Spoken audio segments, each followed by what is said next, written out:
శ్రీ తిరుపతి దేవస్థానం ఎంత పవిత్రమైన ఆ టెంపుల్ అంటే మన భారతదేశం కాకుండా యావత్ ప్రపంచంలో ఉన్న హిందువులు తిరుపతి దేవస్థానంకి వస్తారు, దర్శనం చేసుకుంటారు.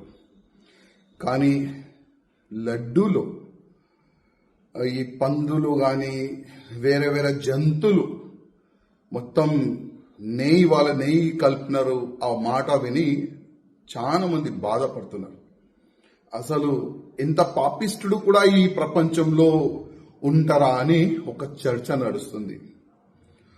ఇవాళ ఒక న్యూస్ చూసిన ఒక టీవీ ఛానల్లో, ఎవరో అంటే ఆ గుడిని అపవిత్రం చేయడానికి ప్రయత్నం చేసిన వాళ్ళు ఇవాళ లేకపోతే రేపు దర్శనానికి వెళ్తారంట. అంటే ఎంత మీరు ఘోర పాపం చేసిన తర్వాత కొద్దిగైనా మీకు సిగ్గులేదా? మళ్ళా మా తిరుపతి దేవస్థానం, మా దేవుడికి దర్శనం చేయడానికి మీరు వెళ్తారా? మా దేవుడి పైన మీకు నమ్మకం లేకపోతే మీరు ఎందుకు ఈ షోపుటప్ రాజకీయం చేస్తున్నారు? ఎందుకు ఈ షోపుటప్ గా మీరు దర్శనం చేయడానికి వెళ్తున్నారు? నాకు అర్థమైతే లేదు.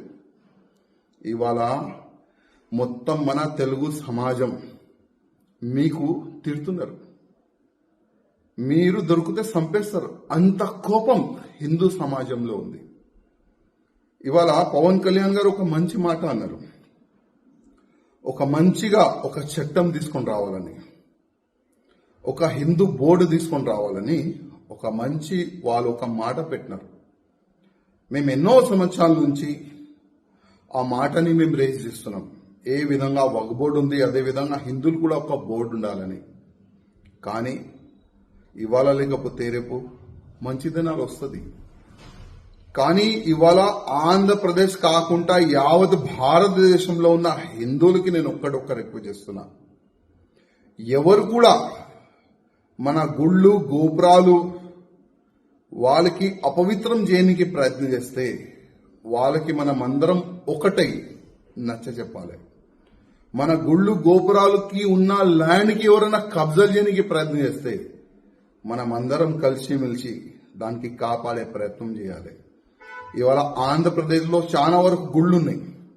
ఆ గుళ్ళో వేరే మతమోలు జాబ్లు చేస్తున్నారు. మా ధర్మం పైన మీకు నమ్మకం లేకపోతే మా గుళ్ళో మీకు జాబ్ ఎందుకు ఇవ్వాలి వీళ్ళకి జాబ్? ఇవాళ శ్రీశైలం దేవస్థానం కానీ మన తిరుపతి దేవస్థానం కానీ చాలా వరకు గుళ్ళో వేరే మతమోలు జాబ్లు చేస్తున్నారు.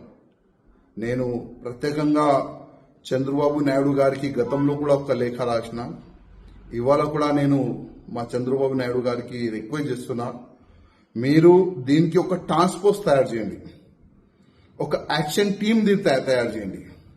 ఎవరైనా వేరే మతమోలు పేరు మార్చి గుళ్ళు గోపురాల దగ్గర అక్కడిక్కడ జాబ్లు చేస్తే వాళ్ళకి ఇమ్మీడియట్ గా తీసేలాగా, వాళ్ళకి ఐడెంటిఫై చేసేలాగా ఒక టీంని ఏర్పాటు చేయాలని నేను ఆంధ్రప్రదేశ్ ముఖ్యమంత్రి గారికి రిక్వెస్ట్ చేస్తున్నా.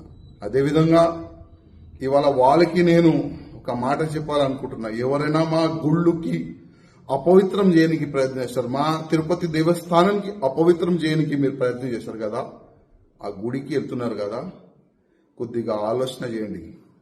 ఆ దేవుడు ముందు పోయే ముందు ఒక్కసారి ఆలోచన చేయండి, మీరు ఏం చేసినారు? ఆ గుడికి అపవిత్రం చేయడానికి మీరు ప్రయత్నం చేస్తారు. ఒక్కసారి మీరు ఆలోచన చేయండి ఆ గుడికి వెళ్లే ముందు.